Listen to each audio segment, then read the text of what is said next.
There are some aspects that go down in history, whilst other parts are lost to time. One such is how Anne Boleyn was executed with the sword from the French provinces owned by England, and not the English axe, unlike most, including the men accused alongside her. But why is that? In this video, we shall be taking a look into why Anne was subjected to the sword.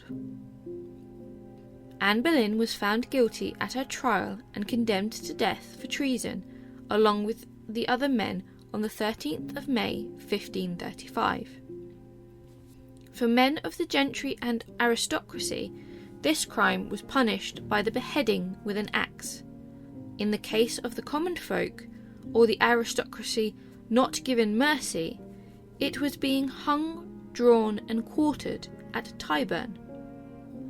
For the case of a woman who commits treason, it was to be burned at the stake. At the trial, and when Anne Boleyn was convicted, there is no mention of Anne burning, nor, initially, her being beheaded, just being sentenced to death at the king's discretion. It isn't until the king himself signs the document consigning Anne to death in the warrant for her execution that the stake is mentioned. It is stated that the king, moved by pity for Anne, was unwilling to send her to the stake, which will be substituted by him securing the headsman's services at the handsome sum of £23, 6 shillings and 8 dimes, or to put simply in modern terms, £7,800 for his rewards and apparel. But could there be a more practical reason for this change from flame to blade for Anne? The first piece of evidence that we can see to corroborate this initial change comes from how the court and Privy Council reacted to the scandal. Whilst commoners or strangers were allowed at the trial, or more specifically at Anne being consigned to death, the council worked hard to keep the matters closed off. People were aware the Queen was imprisoned, but not for what for, or how she committed treason. The same was said for the men. To then suddenly have the Queen of England, for she still was the Queen, executed in a violent manner would be a sight. George Wyatt corroborates this belief of the Privy Council wanting to keep everything on the down low with the following: the king's conscience no doubt moved him to appointing the more honourable death. Not only was it the death reserved for the highborn, this of course being the axe, but it was less demeaning than being burnt at the stake. For the flames, apart from inflicting sheer agony on the victim, could quickly burn away clothing and leave their nudity exposed to the public's gaze, as had happened with Joan of Arc. Could Henry have placed the woman he once loved and pursued for so long through such agony?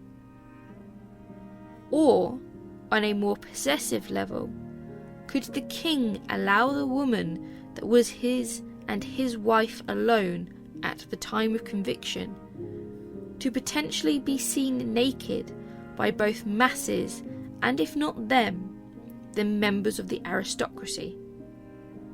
Looking at Henry's character, this seems unlikely. Whilst several authors, including Winston Churchill, have asserted that at the end of Anne's trial she requested, for if the king would permit it, a beheading with the sword, like the French nobility, and not like the English nobility, with an axe. Whilst this is a fanciful notion, and aligns with Anne's preferred taste of French styles, there is no contemporary record, nor mention in the trial documentation, that Anne made such a request to Henry. Seeing as Henry also did not attend his wife's trial, we have no additional record of who could have sent such a request, and it is unlikely for individuals who were close to Anne, such as her uncle the Duke of Norfolk, that he would request such a thing from the king on her behalf, whilst also trying to distance himself from his niece to prevent his own fall from power. This leads us with no evidence that Henry ordered such an execution on Anne's terms or requests. So, we've eliminated being burnt at the stake, but whereabouts does the sword come in exchange for the axe? The likelihood of the reason behind Anne being executed with the sword and not via the axe or the flames stems from one fact that I have glancingly mentioned a few times. This is that, for all intents and purposes, Anne was still the Queen of England and Henry's consort. Which might not seem like much, but when we look at the facts, it seems to matter. Whilst a condemned traitor, Anne was still treated as the Queen and mother of King Henry VIII's daughter. She was lodged in the Tower fitting of her station and status. Even though imprisoned, she was attended to by ladies and servants, whilst the other men of nobility were not. Whilst the other men were given the local or the Tower's priests to confess, the Archbishop of Canterbury himself was summoned to the Tower to perform the last rites to Anne and Anne alone, and give her her last confession. Even when presented both at her trial, when seen to in her imprisonment, and brought out for her execution, she was garbed and bejewelled with cloth and crown fit for a queen. For all intents and purposes, she was still the queen. There is even evidence to show how Henry did not initially plan to annul his marriage to Anne, adamantly insisting that Elizabeth was his daughter whenever his Privy Council suggested otherwise. Although it was annulled before her head was removed, Henry followed through with treating Anne as if she was queen throughout. With this thought in mind, and the possibility of public sympathy, measures were taken to minimise the risks of a horrific scene on the scaffold. Decapitation by the sword, whilst rare in England, they were very common in Europe and were known for being much cleaner, kinder, and more precise as a way of execution than the axe. We know historically the axe did not always go well, no matter how highborn you were. One famous case in point would be that of Mary Queen of Scots. Deposed she may have been, but a Queen Regina of the blood she was. Yet it took the axeman multiple blows to remove her head when she was executed. Henry was for all intents and purposes committing history by executing the first ever Queen of England and one of, if not the first execution, of an English female noble. The closest anyone had come before that was King Henry VIII's grandmother, Margaret Beaufort, in the court of Richard III.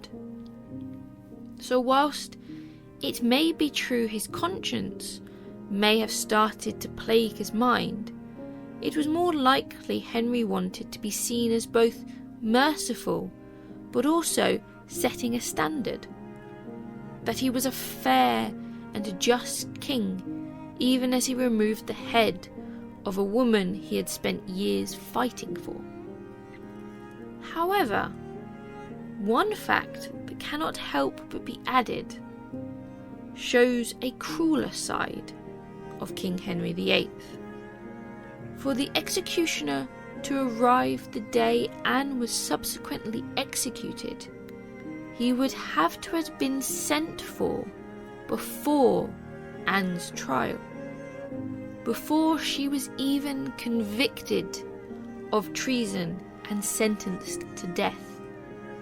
For Kingston, Anne's jailer, to still be asking Cromwell how Anne was to die on the 15th and 16th of May would have left Anne in tortured suspense on how she was to die, by burning or beheading. Such action leaves little doubt that this promise of a swifter death was open to Henry and his Privy Council as a potential bargaining tool. A tool to be used in securing Anne's agreement to the annulment of their marriage. It begs the question, if Anne contested the annulment, would she still have had her swift death or the agony of the flames? Or did Henry always intend for his wife and queen to have her neck severed by the single swing of a sword? Thank you for watching this episode of Days of Yore and Lore. To support this channel, please share it with anyone else you think would enjoy these videos. Like and subscribe. Let me know in the comments down below of any subject you would like me to look into, and I will see you all in the next video.